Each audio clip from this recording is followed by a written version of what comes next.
Hi, good morning. Welcome to my Wednesday devotional. As you can see, we are on Esther, chapter 2, verses 15 through 16, our verses today. I hope you guys are having a really great day. And I know my focus goes a little bit off sometimes. Okay. I hope you guys are having a really good day and that you're having a great summer as well. It's very hot here in Washington, D.C.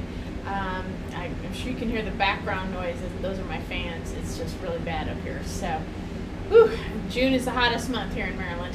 But luckily, rainy season will start next month.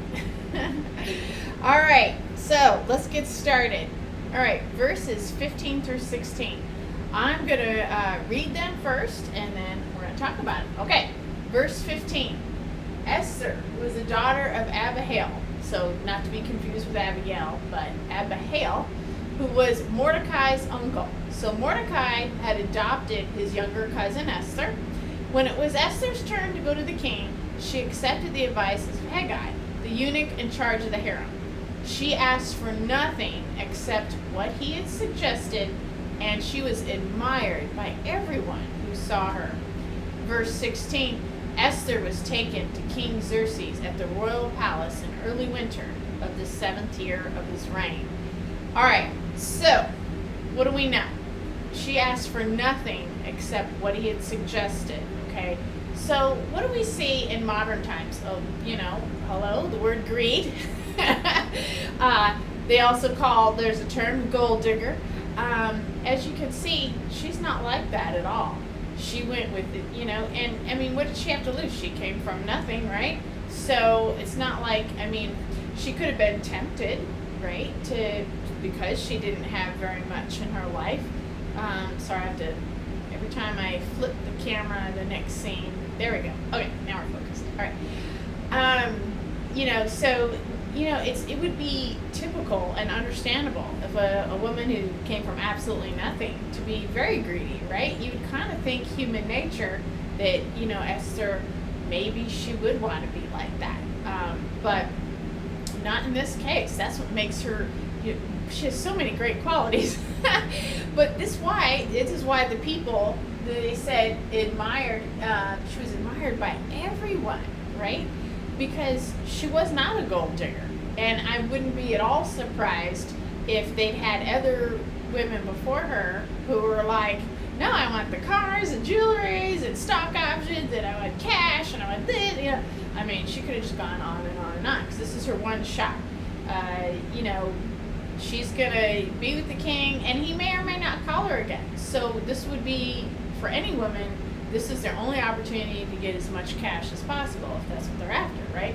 So, surprisingly, she did not. She only did what the head eunuch, Haggai, had suggested. So it sounds like it's just some basics, maybe just a little bit of clothes, so she has something to wear.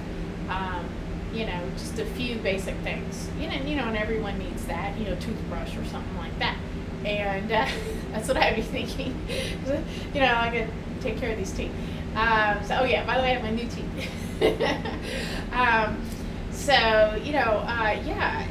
I think the fact that was a big standout moment and a big test, maybe the Lord was even testing her, tempting her with, hey, you could have jewels, you could have cash, you could have cars, whatever. And she's like, nope, I'll do exactly what's suggested and just do the minimum, do the basics.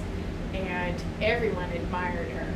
So, and that could be male and female. So that just says a lot, her power, that she had a humble heart and she was not there to be a gold digger. She was just there to follow the advice of Mordecai, who had adopted her, her cousin Mordecai, which adopted her, and as well as Haggai, the senior eunuch there in charge of the harem. So she's obedient by listening to her male authority figures. And she's also not greedy. So, we're building up our character list here, on Esther, just to make an overall picture of how we as women should be, but also men too, men can be humble as well, we can all be that way. So, these are just things to think about, trying to make sure, we're not being greedy, but it's still okay to take care of yourself and have some basics. God's not asking you to be starving to death, not at all.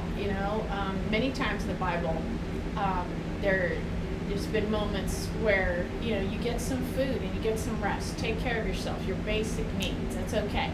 And actually, come to think of it, as we're mentioning it, there are patriarchs in the Bible, the heroes, the ones that we hear about, King David, he started off with not very much either, but then he became king, just like Esther didn't start out with much, but she became a queen. So there's allowance for having things. It's the process, and this was the first mark right here. She only took the basics, only what was suggested, so check one, right? All right, thanks for watching, and hopefully this camera is working. Like I said, I've had a lot of technical issues. Even this morning, it took a long time to get this camera running. It's been the last 2 hours on this, Please pray for me and technical issues. It seems like I spend more time on technical issues than my actual video. All right, I hope you guys are having a great summer. I really appreciate you watching. Please like, subscribe, share, comment, whatever you want to do. Anything to build the energy. I just appreciate you guys watching. Thanks so much. We'll see you next week. Bye-bye.